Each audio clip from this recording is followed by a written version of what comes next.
Hello, Kevin. Hello. Very nice to meet you. Thank you. Thanks for making this documentary, or at least contributing to it. Yeah. I think it's fascinating to go behind the scenes on something as grand as this.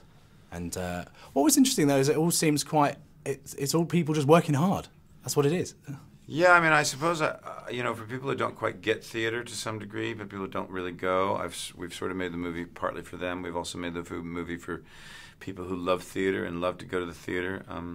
And I guess on this particular scale, it's a pretty unusual opportunity to go behind the scenes and to see what it's like to be an actor in a company and to put together a part and to do classic work on a big grand scale across so many countries and cities around the world. And you know, it's rarely done anymore, so I'm really glad that we decided, yeah, let's capture what this experience is like. It must have taken it out of you as well, because it's actually, by the end of it, you're quite exhausted watching it, yes, just because of the repetition.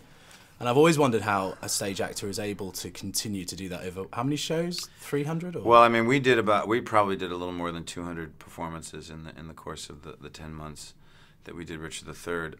But I guess it's a little bit like, I always like to make the analogy of sports, because that's something people can sort of understand. Like, if you were to say to somebody, well, isn't it boring going out and doing the same thing every night? You know, it's the same words. And I go, well, but if you went out every night and you played 8 nights of tennis, yeah, it's the same rules, but it's a different game every time you're out on that court. Mm-hmm. You're working on a different part of your game. Your partner's working on a different part of their game. And the actor being watched changes it.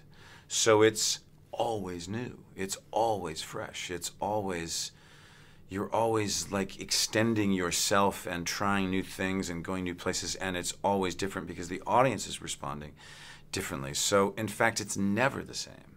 Is there ever a fear that you have a Shakespeare nerd in the front row who's analysing the language? Because the language is so precious, you think if you just skipped a word, there's probably some real geeky The truth is guy. Sometimes, like, we have, our student seats are always the front row, and so sometimes, like, young actors will come with the script.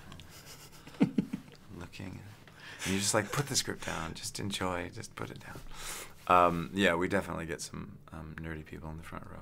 And when it comes to learning the language, this is quite a childlike question, but you do watch segments of the show in the documentary, and you sit there wondering, I don't care how many years you gave me or anyone perhaps, is it like a muscle that you have to kind of exercise in order to, because that very first line, if you for some reason had a blank, that's it, you're done. Yeah, it is true that when you forget in Shakespeare, and I often forgot, and I would often make up things just to continue talking. Weirdly, I was able to end things in iambic pentameter, which is always very odd to me and the rest of the company, that I would still somehow make it, you know, the right rhythm. What regular language you turn Shakespearean? I would completely. I mean, sometimes you just say your brain is not working and your tongue is not working, and something comes out of your mouth that is not even remotely close to what Shakespeare wrote. And it makes no sense, but oddly it sort of times out rhythmically.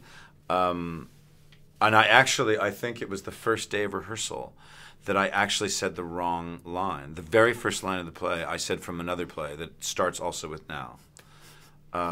Good. And everyone thought I was making a joke, but I was actually just nervous. Kevin Spacey, the professional. I was really nervous. But I also think the great thing about Shakespeare too is even for people who are not familiar with the language in the sense that it sounds so different and it's so new for a lot of people, is that it doesn't even matter if you don't really understand the words, because Shakespeare made up about 3,000 words, number one.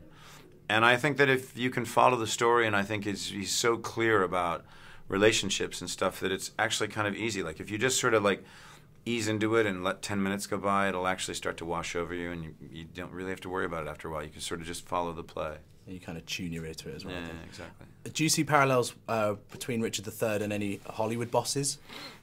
You know, big producers, big ball busters?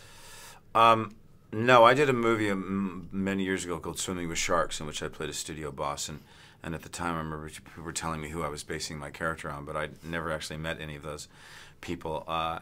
Yeah, I mean, I guess there are some, you know, ball busters in Hollywood who have incredible reputations as being absolute witches to work with.